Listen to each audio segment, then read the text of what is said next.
بسم اللہ الرحمن الرحیم۔ دوسرا باب، بلند مرتبہ اصحاب کرام رضی اللہ عنہم۔ رسول اکرم صلی اللہ علیہ وآلہ وسلم کے دور کے عظیم تر لوگ بلند مرتبہ اصحاب کرام رضی اللہ عنہم تھے۔ مخلص ساتھیوں میں ان کا مقام واضح اور بلند تھا۔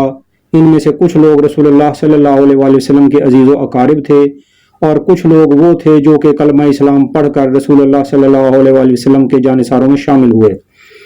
مسلمانوں کا ایک گروہ حضرت سلمان، حضرت مقداد، حضرت ابو ذر، حضرت عمار بن یاسر، حضرت جابر بن عبداللہ انصاری، حضرت ابو ایوب انصاری، حضرت حذیفہ، حضرت بلال رضی اللہ عنہم اور دیگر با صحابہ کرام رضی اللہ عنہم کو خصوصی احترام دیتا ہے۔ ان کا یہ عمل اس بات کا ثبوت ہے کہ وہ ان صحابہ کرام رضی اللہ عنہم کو دیگر صحابہ سے افضل، نبی صلی اللہ علیہ وآلہ وسلم کے نسبتاً زیادہ نزدیک اور بلند مرتبہ سمجھتے ہیں، جبکہ مسلمانوں کا دوسرا گروہ بھی حضرت ابو بکر، حضرت عمر، حضرت عثمان رضی اللہ عنہم اور حضرت علی السلام، اصحاب بدر اور عشرہ مبشرہ وغیرہ کو خصوصی امتیاز کا حامل مان کر یہ اعتراف کر رہا ہے کہ صحابہ کرام رضی اللہ عنہم میں بعض بلند مرتبہ کے حامل ہیں۔ فی الوقت ان عظیم المرتبت لوگوں کے ان خواص پر غور کرتے ہیں جو کہ اللہ تعالیٰ نے قرآن کریم میں ان کا نام لیے بغیر ذکر کیے ہیں۔ ارشاد الہی ہے، ترجمہ: محمد صلی اللہ علیہ وآلہ وسلم اللہ کے رسول ہیں، اور جو لوگ ان کے ساتھ کافروں پر سخت ہیں، آپس میں رحم دل ہیں، تو انہیں دیکھے گا کہ رکوع اور سجدے کر رہے ہیں، اللہ تعالیٰ کے فضل اور رضامندی کی جستجو میں ہیں۔ ان کا نشان ان کے چہروں پر سجدوں کے اثر سے ہے۔ ان کی یہی مثال تورات میں ہے اور ان کی مثال انجیل میں ہے، مثل اسی کھیتی کے جس نے اپنا انکھوا نکالا، پھر اسے مضبوط کیا اور وہ موٹا ہو گیا، پھر اپنے تنے پر سیدھا کھڑا ہو گیا اور کسانوں کو خوش کرنے لگا، تاکہ ان کی وجہ سے کافروں کو چڑھائے۔ ان ایمان والوں اور نیک اعمال والوں سے اللہ تعالیٰ نے بخشش کا اور بہت بڑے ثواب کا وعدہ کیا ہے۔ سورہ الفتح آیت نمبر 29۔ اللہ تعالیٰ نے نام لیے بغیر ان بلند مرتبہ لوگوں کے اوصاف بتلائے ہیں۔ اس آیت سے حاصل ہونے والے نکات کو مرحلہ وار ترتیب دیتے ہیں۔ محصل 2-1، وہ لوگ کفار پر سخت ہیں، میدان جنگ میں ان کو کفار پر ذرا بھی رحم نہیں آتا ہے، حتیٰ کہ کافر باپ یا بھائی کو بھی قتل کیے بغیر نہیں چھوڑتے ہیں۔ محصل 2-2، آپس میں رحم دل ہیں، ایک دوسرے سے برادرانہ تعلقات رکھتے ہیں، اللہ تعالیٰ کا فضل اور رضا تلاش کرتے رہتے ہیں۔ محصل 2-3، رکوع اور سجدہ کرتے ہیں۔ محصل 2-4، ان کے ماتھوں پر سجدوں کے نشان ہیں، یعنی وہ بہت زیادہ عبادت گزار ہیں۔ محصل 2-5، ان کی انہی صفات کا تذکرہ تورات اور انجیل میں بھی ہے۔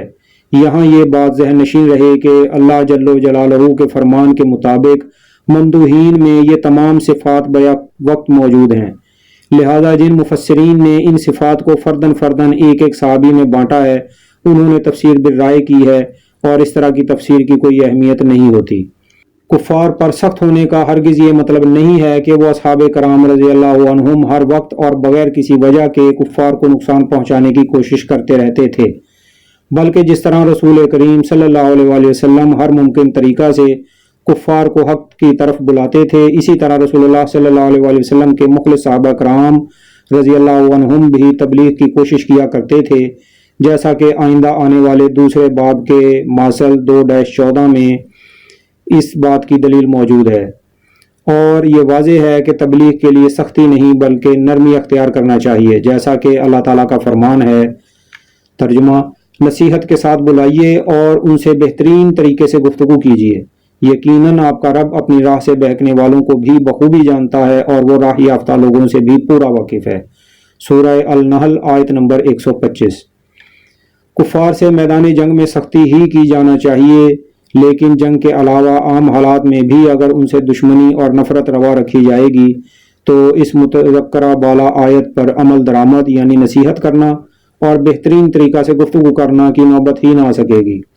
نیز اللہ تعالیٰ فرماتا ہے، ترجمہ: اللہ تعالیٰ کی رحمت کے باعث آپ ان پر نرم دل ہیں، اور اگر آپ بد زبان اور سخت دل ہوتے تو یہ سب آپ کے پاس سے چھٹ جاتے، سو آپ ان سے درگزر کریں اور ان کے لیے استغفار کریں اور کام کا مشورہ ان سے کیا کریں، پھر جب آپ کا پختہ ارادہ ہو جائے تو اللہ تعالیٰ پر بھروسہ کریں، بے شک اللہ تعالیٰ توکل کرنے والوں سے محبت کرتا ہے۔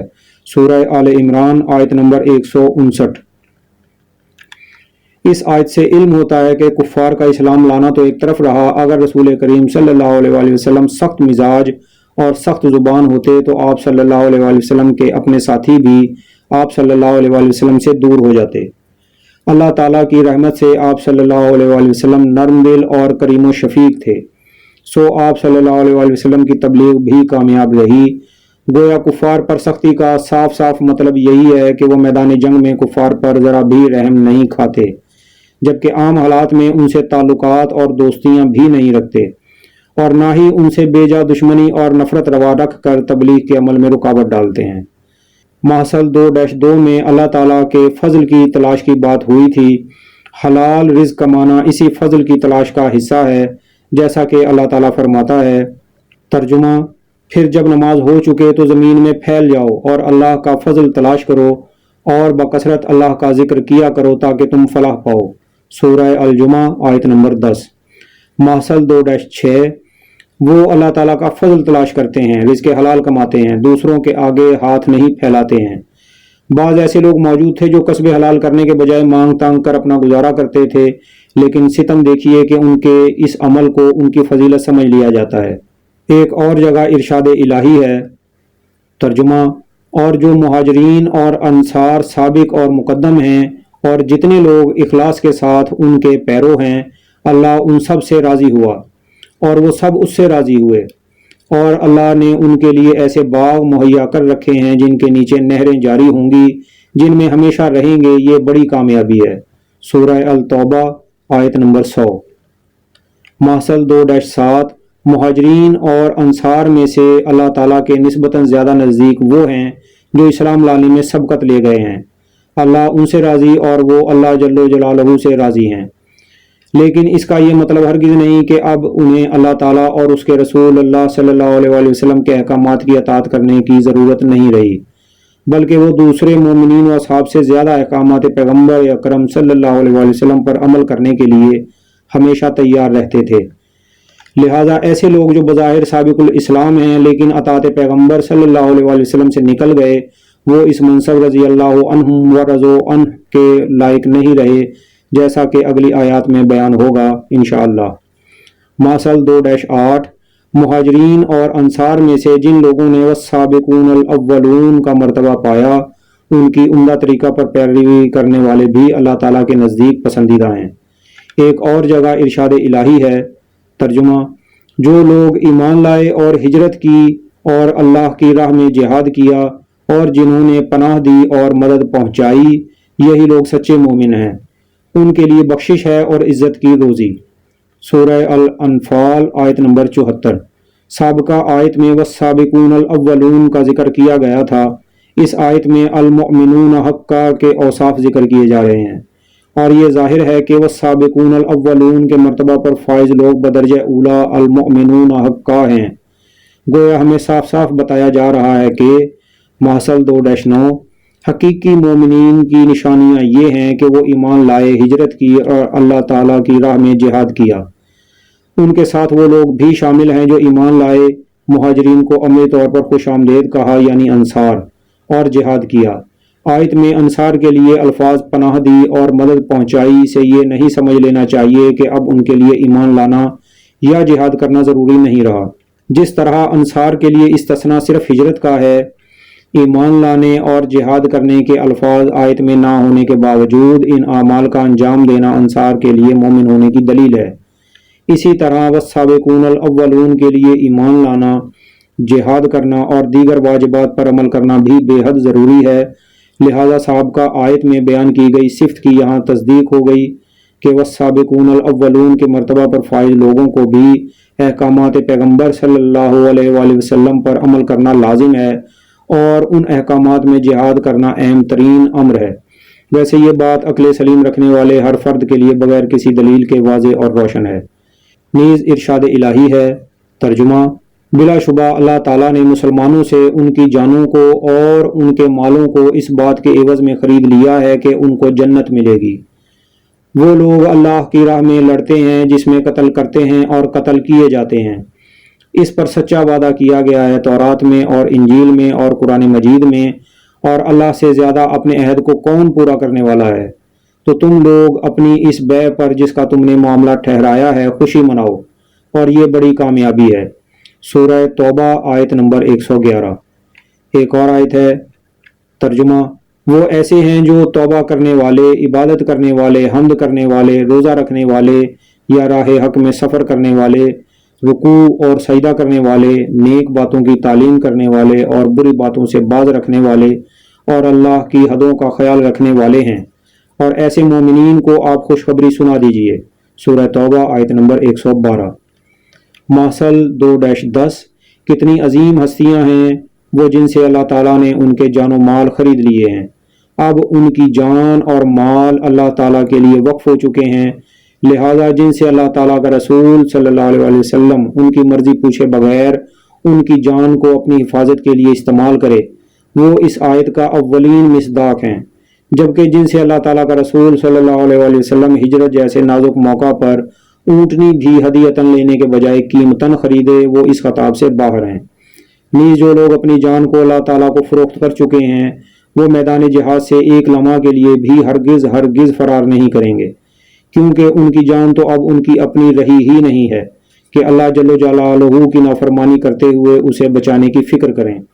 وہ اللہ تعالیٰ اور اس کے رسول کریم صلی اللہ علیہ وسلم کی اطاعت کرتے ہوئے کفار کو قتل کریں گے یا خود شہید ہو جائیں گے، فرار کا آپشن ان کے پاس موجود ہی نہیں ہے۔ ماسل 2-11۔ جہاد کرتے ہیں، قتل کرتے ہیں یا قتل ہو جاتے ہیں، راہ فرار اختیار نہیں کرتے۔ ماسل 2-12۔ ان کا درجہ اس قدر بلند ہے کہ اللہ تعالیٰ نے نہ انہیں سابقہ کتب آسمانی میں فراموش کیا اور نہ ہی قرآن کریم میں۔ ماسل 2-13۔ توبہ، عبادت، حمد، روزہ، رکوع اور سجدہ ان کے معمولات ہیں۔ ماسل 2-14۔ نیک باتوں کی تعلیم کرنے والے اور بری باتوں سے باز رکھنے والے یعنی تبلیغ کرنے والے ہیں۔ ماسل 2-5 میں صحابہ کرام رضی اللہ عنہم کا تبلیغ کرنا ذکر ہوا تھا، یہاں اس کی توثیق ہو گئی ہے۔ ماسل 2-15۔ حدود اللہ کو قائم رکھتے ہیں، نیز ارشاد الہی ہے۔ ترجمہ: یہ کافر کہتے ہیں کہ آپ اللہ کے رسول نہیں، آپ جواب دیجئے کہ مجھ میں اور تم میں اللہ گواہی دینے والا کافی ہے، اور وہ جس کے پاس کتاب کا علم ہے۔ سورہ الرعد آیت 43۔ ماسل 2-16۔ وہ گواہ یقیناً خاص اور بلند مرتبہ ہے جو کہ کتاب کا علم رکھتا ہے، کیونکہ جو کتاب میں سے کچھ کا علم رکھتا تھا اس کی صلاحیت اللہ نے یہ بیان کی۔ ترجمہ: جس کے پاس کتاب کا علم تھا وہ بول اٹھا کہ آپ پلک جھپکائیں، اس سے بھی پہلے میں اسے آپ کے پاس پہنچا سکتا ہوں۔ جب آپ نے اسے اپنے پاس موجود پایا تو فرمانے لگے، یہی میرے رب کا فضل ہے تاکہ وہ مجھے آزمائے کہ میں شکر گزاری کرتا ہوں یا ناشکری۔ شکر گزار اپنے ہی نفع کے لیے شکر گزاری کرتا ہے، اور جو ناشکری کرے تو میرا پروردگار بے پرواہ اور بزرگ، غنی اور کریم ہے۔ سورہ النمل آیت نمبر 40۔ آیت بالا کے ترجمہ میں لفظ من کا ترجمہ نہیں کیا گیا ہے۔ علم من الکتاب کا درست ترجمہ ہوگا کتاب میں سے کچھ کا علم، اور اس علم کی طاقت یہ تھی کہ پلک جھپکتے میں تخت حاضر کر دیا گیا، لہٰذا علم الکتاب پوری کتاب کا علم کا حامل اگر مہیر العقول کارنامے انجام دے تو انکار کی کوئی بھی گنجائش نہیں ہونی چاہیے۔ نیز ارشاد الہی ہے۔ ترجمہ: اللہ نور ہے آسمانوں اور زمین کا، اس کے نور کی مثل ایک طاق کے ہے جس میں چراغ ہو، اور چراغ شیشہ کی قندیل میں ہو، اور شیشہ مثل چمکتے ہوئے روشن ستارے کے ہو۔ وہ چراغ ایک بابرکت درخت زیتون کے تیل سے جلایا جاتا ہو، جو درخت نہ مشرقی ہے نہ مغربی، خود وہ تیل قریب ہے کہ آپ ہی روشنی دینے لگے، اگرچہ اسے آگ نہ بھی چھوئے۔ نور پر نور ہے، اللہ تعالیٰ اپنے نور کی طرف ہدایت کرتا ہے جسے چاہے۔ لوگوں کے سمجھانے کو یہ مثالیں اللہ تعالیٰ بیان فرما رہا ہے، اور اللہ تعالیٰ ہر چیز کے حال سے بخوبی واقف ہے۔ سورہ النور آیت 35۔ اگلی آیت ہے۔ ترجمہ: ان گھروں میں جن کے بلند کرنے اور جن میں اپنے نام کی یاد کا اللہ تعالیٰ نے حکم دیا ہے، وہاں صبح و شام اللہ تعالیٰ کی تسبیح بیان کرتے ہیں۔ سورہ نور آیت نمبر 36۔ اگلی آیت ہے ترجمہ، ایسے لوگ جنہیں تجارت اور خرید و فروخت اللہ کے ذکر سے اور نماز کے قائم کرنے اور زکوٰۃ ادا کرنے سے غافل نہیں کرتی، اس دن سے ڈرتے ہیں جس دن بہت سے دل اور بہت سی آنکھیں الٹ پلٹ ہو جائیں گی۔ سورہ النور آیت نمبر 37۔ ماسل 2-17 اللہ تعالیٰ کا نام ان مومنین کے گھروں میں لیا جاتا ہے اور صبح شام اس کا ذکر کیا جاتا ہے۔ ماسل 2-18 تجارت اور مصروفیات زمانہ انہیں اللہ تعالیٰ کے ذکر سے غافل نہیں کرتی اور وہ یوم آخرت کو یاد رکھتے ہیں۔ آنے والے صفحات میں حوالہ 54 تا حوالہ 56 میں بیان ہوگا کہ ایک غلہ کا قافلہ آنے پر 12 افراد کے سوا تمام لوگ نماز جمعہ کے خطبہ کے دوران رسول اللہ صلی اللہ علیہ وسلم کو چھوڑ کر قافلے کی طرف چلے گئے تھے۔ اس واقعہ سے اندازہ ہوتا کہ آیت بالا میں مدح شدہ مومنین کی تعداد کتنی کم تھی۔ نوٹ: مطلوبہ حوالہ جات کا صفحہ نمبر معلوم کرنے کے لیے کتاب کے آغاز میں دی گئی فہرست ملاحظہ کریں۔ نوٹ ختم۔ ارشاد الہی ہے ترجمہ، اے مسلمانوں، جب تم رسول اللہ صلی اللہ علیہ وسلم سے سرگوشی کرنا چاہو تو اپنی سرگوشی سے پہلے کچھ صدقہ دے دیا کرو، یہ تمہارے حق میں بہتر اور پاکیزہ تر ہے، ہاں اگر نہ پاؤ تو بے شک اللہ تعالیٰ بخشنے والا مہربان ہے۔ سورہ المجادلہ آیت نمبر 12۔ اگلی آیت ہے ترجمہ، کیا تم اپنی سرگوشی سے پہلے صدقہ نکالنے سے ڈر گئے؟ پس جب تم نے یہ نہ کیا اور اللہ تعالیٰ نے بھی تمہیں معاف فرما دیا تو اب بخوبی نمازوں کو قائم رکھو، زکوٰۃ دیتے رہا کرو اور اللہ تعالیٰ کی اور اس کے رسول کی تابعداری کرتے رہو، تم جو کچھ کرتے ہو اس سب سے اللہ خوب خبردار ہے۔ سورہ المجادلہ آیت نمبر 13۔ ماسل 2-19 بعض احکامات ایسے ہیں کہ جن پر بہت ہی خاص لوگ عمل کر پائے۔ رسول اللہ صلی اللہ علیہ وسلم سے تنہائی میں بات کرنے سے پہلے صدقہ کا حکم بھی انہی احکامات میں سے ایک ہے۔ عام مسلمان رسول اللہ صلی اللہ علیہ وسلم کے پاس آ کر فضول گفتگو کرتے تھے اور خود کو نبی کریم صلی اللہ علیہ وسلم کا بہت قریبی اور محب ظاہر کرتے تھے، لیکن صدقہ کے حکم والی آیت نازل ہونے پر بقول اللہ تعالیٰ کیا تم اپنی سرگوشی سے پہلے صدقہ نکالنے سے ڈر گئے کا مصداق بن گئے۔ اس آیت پر آخر کتنے لوگوں نے عمل کیا، اسے جاننے کے لیے حدیث دیکھیں۔ حوالہ نمبر 13 عربی متن کو چھوڑتے ہوئے ترجمہ، سند حذف۔ علی بن ابی طالب رضی اللہ عنہ نے کہا کہ اللہ کی کتاب میں ایک آیت ایسی ہے کہ جس پر کسی نے عمل نہ کیا اور نہ میرے بعد کوئی کرے گا، یعنی آیت صدقہ۔ کہا کہ میرے پاس ایک دینار تھا جس میں سے درہم صدقہ کیا، پھر یہ آیت منسوخ ہو گئی، پس اس پر کسی نے عمل نہ کیا۔ یہ حدیث صحیح ہے، شیخین کی شرط پر ہے، لیکن انہوں نے اسے درج نہیں کیا۔ ذہبی نے اس حدیث کو امام بخاری اور امام مسلم کی شرط پر صحیح قرار دیا ہے۔ المستدرک علی الصحیحین کتاب التفسیر، تفسیر سورہ مجادلہ، حدیث نمبر 3794۔ درج بالا حدیث میں صرف ایک صحابی جو کہ رسول اللہ صلی اللہ علیہ وسلم سے خون کا رشتہ رکھنے کا اضافی اعزاز بھی رکھتا ہے، دعوے دار ہے کہ صرف اسی نے رسول اکرم صلی اللہ علیہ وسلم سے سرگوشی سے قبل صدقہ کرنے والی آیت پر عمل کیا۔ مستدرک حاکم کی اس حدیث کو ذہبی نے امام بخاری اور امام مسلم کی شرط پر صحیح قرار دیا ہے۔ نیز ارشاد الہی ہے ترجمہ، اللہ تعالیٰ پر اور قیامت کے دن پر ایمان رکھنے والوں کو آپ اللہ اور اس کے رسول کی مخالفت کرنے والوں سے محبت رکھتے ہوئے ہرگز نہ پائیں گے، گو وہ ان کے باپ یا ان کے بیٹے یا ان کے بھائی یا ان کے کنبہ قبیلے کے عزیز ہی کیوں نہ ہوں۔ یہی وہ لوگ ہیں جن کے دلوں میں اللہ نے ایمان کو لکھ دیا ہے اور جن کی تائید اپنی روح سے کی ہے، اور جنہیں ان جنتوں میں داخل کرے گا جن کے نیچے نہریں بہہ رہی ہیں، جہاں یہ ہمیشہ رہیں گے۔ اللہ ان سے راضی ہے اور یہ اللہ سے خوش ہیں، یہ خدائی لشکر ہے، آگاہ رہو، بے شک اللہ کے گروہ والے ہی کامیاب لوگ ہیں۔ سورہ المجادلہ آیت نمبر 22۔ ماسل 2-20 یہ نہایت اہم ماسل ہے کہ وہ لوگ کہ جن کو رضی اللہ عنہم و رضوا عنہ کی سند ملی ہے، ان کی بہت سی خصوصیات میں سے ایک خصوصیت یہ ہے کہ وہ اللہ تعالیٰ اور اس کے رسول اللہ صلی اللہ علیہ وسلم کے مخالف سے ہرگز محبت نہیں رکھیں گے، چاہے ان کا قریب ترین رشتہ دار ہی کیوں نہ ہو، کیونکہ اللہ تعالیٰ نے ایمان ان کے دلوں میں لکھ دیا ہے۔ اگر رسول اللہ صلی اللہ علیہ وسلم کسی دشمن خدا کے قتل کا حکم جاری کریں گے تو رضی اللہ عنہم و رضوا عنہ کے مرتبہ پر فائز لوگ اپنے اس رشتہ دار کو اپنے گھر میں ہرگز چھپانے کی کوشش نہیں کریں گے، بلکہ خود اپنے ہاتھوں قتل کر ڈالیں گے۔ اگر قاری یہ سمجھتا ہے کہ اس حکم پر رسول اکرم صلی اللہ علیہ وسلم کے دور کے سبھی مسلمان عمل کرتے تھے تو اس کا ایسا سمجھنا درست نہ ہوگا۔ ثبوت کے لیے درج ذیل حوالہ جات دیکھیں۔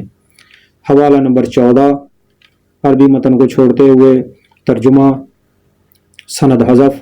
حضرت سعد بن ابی وقاص رضی اللہ عنہ کا بیان ہے کہ فتح مکہ کے موقع پر رسول اللہ صلی اللہ علیہ وسلم نے 4 مردوں اور 2 عورتوں کے سوا تمام لوگوں کو امان دے دی تھی۔ راوی نے ان کے نام گنوائے اور ابن ابی سرابی تھے اور حدیث بیان کی۔ متن کو چھوڑتے ہوئے اور عرض کیا، اے اللہ کے نبی، عبداللہ کی بیعت قبول فرما لیجئے۔ آپ نے سر اٹھایا، ان کی طرف دیکھا، 3 بار ایسا ہوا، آپ نے ہر بار اس کا انکار فرمایا۔ تیسری بار کے بعد آپ نے ان سے بیعت فرما لی، پھر اپنے صحابہ کی طرف متوجہ ہوئے اور فرمایا، تم میں کوئی سمجھدار آدمی نہ تھا جو اس کی طرف اٹھتا، جب دیکھا کہ میں نے اس کی بیعت سے ہاتھ کھینچ لیا ہے تو اس کو قتل کر دیتا۔ انہوں نے کہا، اے اللہ کے رسول، ہمیں معلوم نہ تھا کہ آپ کے جی میں کیا ہے، آپ اپنی آنکھ سے ہمیں اشارہ فرما دیتے۔ آپ نے فرمایا، نبی کو لائق نہیں کہ اس کی آنکھ خائن ہو۔ امام ابو داؤد فرماتے ہیں، آگے متن چھوڑ دیا گیا ہے۔ سنن ابو داؤد کتاب الجہاد باب قتل الاسیر حدیث نمبر 2683۔ اگلا حوالہ نمبر 15، عربی متن کو چھوڑتے ہوئے سند حذف۔ سیدنا ابن عباس رضی اللہ عنہ سے روایت ہے کہ عبداللہ بن سعد بن ابو سرا رسول اللہ صلی اللہ علیہ وآلہ وسلم کا کاتب تھا، تو شیطان نے اسے بہکا لیا اور وہ کفار سے جا ملا۔ پھر رسول اللہ صلی اللہ علیہ وآلہ وسلم نے فتح مکہ کے دن اس کے متعلق حکم دیا کہ اسے قتل کر دیا جائے۔ متن کو چھوڑتے ہوئے نے اس کے لیے امان طلب کی تو رسول اللہ صلی اللہ علیہ وآلہ وسلم نے اسے امان دے دی۔ سنن ابو داؤد کتاب الحدود باب الحکم فی من ارتد حدیث نمبر 4358۔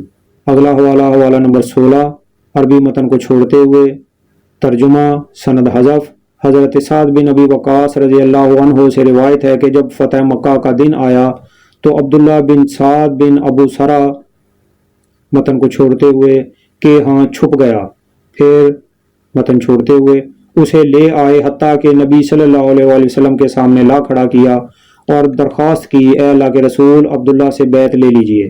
آپ نے سر اٹھایا اور اس کی طرف دیکھا، 3 بار ایسا ہوا، آپ ہر بار انکار فرماتے رہے۔ تیسری بار کے بعد آپ نے اس سے بیعت لے لی، پھر اپنے صحابہ کی طرف متوجہ ہوئے اور فرمایا، کیا تم میں کوئی سمجھدار آدمی نہیں تھا کہ جب میں نے اس کی بیعت لینے سے اپنا ہاتھ روک لیا تھا تو وہ اس کی طرف اٹھتا اور اسے قتل کر ڈالتا؟ صحابہ نے کہا، اے اللہ کے رسول، ہم نہیں جانتے تھے کہ آپ کے جی میں کیا ہے، آپ ہمیں اپنی آنکھ سے اشارہ فرما دیتے۔ آپ نے فرمایا، کسی نبی کو لائق نہیں کہ اس کی آنکھ خیانت والی ہو۔ سنن ابو داؤد کتاب الحدود باب الحکم فی من ارتد حدیث نمبر 4359۔ حوالہ نمبر 17، عربی متن کو چھوڑتے ہوئے ترجمہ سند حذف۔ حضرت سعد رضی اللہ عنہ سے روایت ہے کہ جس روز مکہ مکرمہ فتح ہوا تو رسول کریم صلی اللہ علیہ وآلہ وسلم نے تمام لوگوں کو امن دیا، یعنی پناہ دی، لیکن 4 مردوں اور عورتوں کے متعلق فرمایا، یہ لوگ جس جگہ ملیں ان کو قتل کر دیا جائے، اگرچہ یہ لوگ خانہ کعبہ کے پردوں سے لٹکے ہوئے ہوں۔ مراد یہ ہے کہ چاہے جیسی بھی عبادت میں مشغول ہوں۔ وہ 4 لوگ یہ تھے، اکرمہ بن ابو جہل، عبداللہ بن خطل، مقیس بن سبابہ اور عبداللہ بن سعد بن ابی سرا۔ تو عبداللہ بن خطل خانہ کعبہ کے پردوں سے لٹکا ہوا ملا تو اس کو قتل کرنے کے لیے 2 شخص آگے بڑھے، ایک تو حضرت سعد بن حریث اور دوسرے عمار بن یاسر رضی اللہ تعالی عنہ، لیکن حضرت سعد حضرت عمار رضی اللہ عنہ سے زیادہ جوان تھے تو انہوں نے اسے قتل کر دیا آگے بڑھ کر۔ اور مقیس بن سبابہ بازار میں ملا تو اس کو لوگوں نے وہاں پر ہی قتل کر دیا، اور ابو جہل کا لڑکا اکرمہ سمندر میں سوار ہو گیا، اور عبداللہ بن ابی سرا متن چھوڑتے ہوئے کے پاس جا کر چھپ گیا۔ اور جس وقت اس کو رسول کریم صلی اللہ علیہ وآلہ وسلم نے لوگوں کو بلایا بیعت فرمانے کے لیے تو متن چھوڑتے ہوئے نے اس کو رسول کریم صلی اللہ علیہ وآلہ وسلم کی خدمت میں حاضر کر دیا اور آپ کے سامنے لا کھڑا کیا اور عرض کیا یا رسول اللہ عبداللہ کو آپ بیعت کر لیں۔ یہ سن کر آپ نے سر مبارک اٹھایا اور آپ نے عبداللہ کی جانب 3 مرتبہ دیکھا تو گویا آپ نے ہر ایک مرتبہ اس کو بیعت فرمانے سے انکار کر دیا۔ 3 مرتبہ کے بعد پھر آخر کار اس کو بیعت کر لیا۔ اس کے بعد حضرات صحابہ کرام کی جانب مخاطب ہوئے اور فرمایا کیا تمہارے میں سے کوئی ایک شخص بھی سمجھدار نہیں تھا جو اٹھ کھڑا ہوتا اس کی جانب جس وقت مجھ کو دیکھتا کہ میں اس کو بیعت کرنے سے ہاتھ روک رہا ہوں تو اسی وقت عبداللہ کو قتل کر ڈالتا۔ ان لوگوں نے عرض کیا یا رسول اللہ ہم کو آپ کے قلب مبارک کی بات کا کس طریقہ سے علم ہوتا؟ آپ نے آنکھ سے کس وجہ سے اشارہ نہیں فرمایا؟ اس پر آپ نے ارشاد فرمایا نبی کی یہ شان نہیں ہے، یعنی نبی کے لیے یہ مناسب نہیں ہے کہ وہ آنکھ مچولی کرے۔ شیخ البانی نے اس روایت کو صحیح قرار دیا۔ سنن نسائی کتاب تحریم الدم الحکم فی المرتد حدیث نمبر 4074۔ اگلا حوالہ نمبر 18 عربی متن کو چھوڑتے ہوئے ترجمہ سند حذف۔ فتح مکہ کے دن عبداللہ بن ابی سرا چھپ گیا متن کو چھوڑتے ہوئے کے پاس جا کر متن چھوڑتے ہوئے پس کہا یا رسول اللہ عبداللہ سے بیعت لے لیجئے۔ آپ نے 3 مرتبہ سر اٹھایا اور اس کی طرف دیکھا گویا منظور نہ کیا۔ پھر اپنے صحابہ کی طرف مڑے اور فرمایا کیا تم میں کوئی قوی آدمی نہ تھا کہ اس کی طرف اٹھتا اور جب میں نے اس سے بیعت لینے سے اپنا ہاتھ روک لیا تو اس کو قتل کر ڈالتا؟ تو صحابہ نے عرض کیا یا رسول اللہ ہم آپ کے دل کی بات نہ جان پائے، آپ ہمیں آنکھ سے اشارہ فرما دیتے۔ آپ نے فرمایا کہ نبی کے شایان شان نہیں ہے کہ وہ آنکھ سے اشارہ کرے۔ یہ حدیث صحیح ہے، امام مسلم کی شرط پر ہے لیکن انہوں نے اسے درج نہیں کیا۔ ذہبی نے اسے امام مسلم کی شرط پر صحیح قرار دیا ہے۔ مستدرک حاکم کتاب المغازی والسرایا حدیث نمبر 4360۔ ان تمام احادیث کا خلاصہ یہ ہے کہ رسول اللہ صلی اللہ علیہ وآلہ وسلم نے فتح مکہ کے موقع پر چند لوگوں کے قتل کا عام حکم دیا تھا۔ حوالہ نمبر 14 کی حدیث کے ان الفاظ الا 4 نفر کے الفاظ بتا رہے ہیں کہ یہ 4 مرد اور 2 عورتیں تھیں۔ یہ حکم سب صحابہ کرام کے لیے تھا۔ ان واجب القتل لوگوں میں ایک شخص عبداللہ بن ابی سرا تھا۔ یہ ایک مشہور شخصیت کا رشتہ دار تھا اور اسی شخصیت کے گھر جا کر چھپ گیا۔ اس شخصیت نے رسول اللہ صلی اللہ علیہ وآلہ وسلم کا حکم مانتے ہوئے اس کو قتل کرنے کے بجائے اپنے گھر میں پناہ دی اور اس بات کو فراموش کر دیا کہ یہ شخص اللہ تعالیٰ اور اس کے رسول اللہ صلی اللہ علیہ وآلہ وسلم کا دشمن ہے، اور وہ یوں گویا رضی اللہ عنہم و رضوا عنہ کے مرتبہ تک نہ پہنچ سکا۔ یہ بات ذہن نشین رہے کہ رسول اللہ صلی اللہ علیہ وآلہ وسلم نہایت معاف کرنے والے تھے اور آپ نے اہل طائف جیسے مجرمین، دشمن اسلام ابو سفیان اور حضرت حمزہ کا جگر چبانے والی ہندا تک کو معاف کر دیا تھا۔ لہذا اس شخص میں کچھ تو ایسا تھا کہ اس کا اور اس جیسے دوسرے چند لوگوں کا قتل کرنے کا عام حکم دیا گیا۔ لیکن بعض لوگ اس ابن ابی سرا کا کس قدر لحاظ کرتے ہیں اس کا اندازہ حوالہ نمبر 14 کے ترجمہ میں موجود اس شخص کے لیے استعمال شدہ الفاظ اور ابن ابی سرا بھی تھے سے لگایا جا سکتا ہے۔ اس عبداللہ بن ابی سرا کو عزت دار بنانے کے لیے روایات وضع کی گئیں اور ایک آیت کو منسوخ قرار دیا گیا، لیکن معاملہ جوں کا توں برقرار ہے کیونکہ وہ شخص جس کے گھر جا کر چھپا اس کو ہی مشکل میں ڈال دیا۔ نیز ارشاد الہی ہے۔ ترجمہ مومنوں میں ایسے لوگ بھی ہیں جنہوں نے جو عہد اللہ تعالیٰ سے کیا تھا انہیں سچا کر دکھایا، بعض نے تو اپنا عہد پورا کر دیا اور بعض موقع کے منتظر ہیں اور انہوں نے کوئی تبدیلی نہیں کی۔ سورہ الاحزاب آیت نمبر 23۔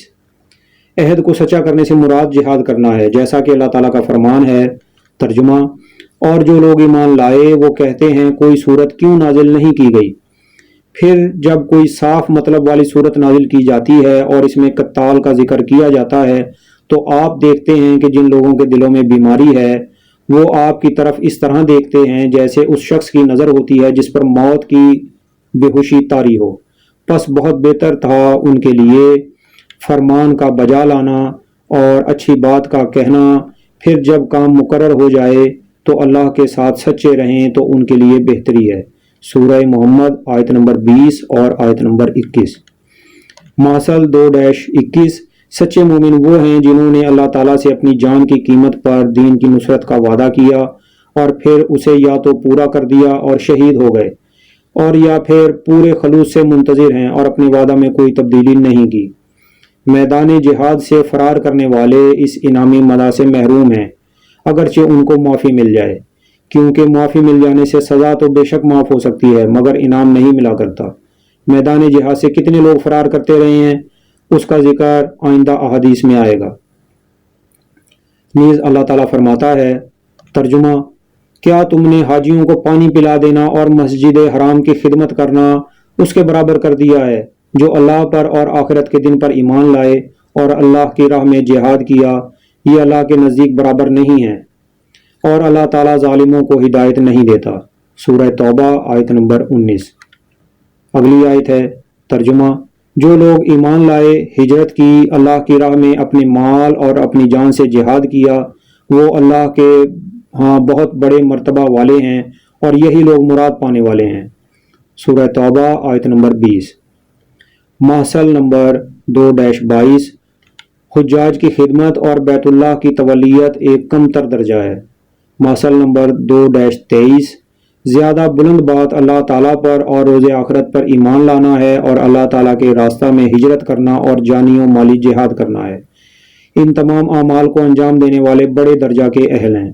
نیز اللہ تعالیٰ فرماتا ہے، ترجمہ: جن لوگوں نے اللہ اور رسول کے حکم کو قبول کیا اس کے بعد کہ انہیں پورے زخم لگ چکے تھے، ان میں سے جنہوں نے نیکی کی اور پرہیزگاری برتی ان کے لیے بہت زیادہ اجر ہے۔ سورہ آل عمران آیت نمبر 172۔ اگلی آیت ہے، ترجمہ: وہ لوگ کہ جب ان سے لوگوں نے کہا کہ کافروں نے تمہارے مقابلے پر لشکر جمع کر لیے ہیں، تم ان سے خوف کھاؤ، تو اس بات نے انہیں ایمان میں اور بڑھا دیا اور کہنے لگے ہمیں اللہ کافی ہے اور وہ بہت اچھا کارساز ہے۔ سورہ آل عمران آیت نمبر 173۔ محصل نمبر 2-24 میدان جنگ میں زخم لگنے پر وہ فرار نہیں کرتے بلکہ اگلے حکم کا انتظار کرتے ہیں۔ محصل نمبر 2-25 بہت اہم محصل ہے کہ میدان جنگ میں ثابت قدم اور زخمی ہونے والے بھی سب نہیں بلکہ ان لوگوں میں سے بھی اصل میں مقصود مدح وہ ہیں جنہوں نے نیکی اور پرہیزگاری اختیار کی۔ محصل نمبر 2-26 دشمن کی کثرت سے ڈرتے نہیں بلکہ ان کا ایمان مزید بڑھ جاتا ہے۔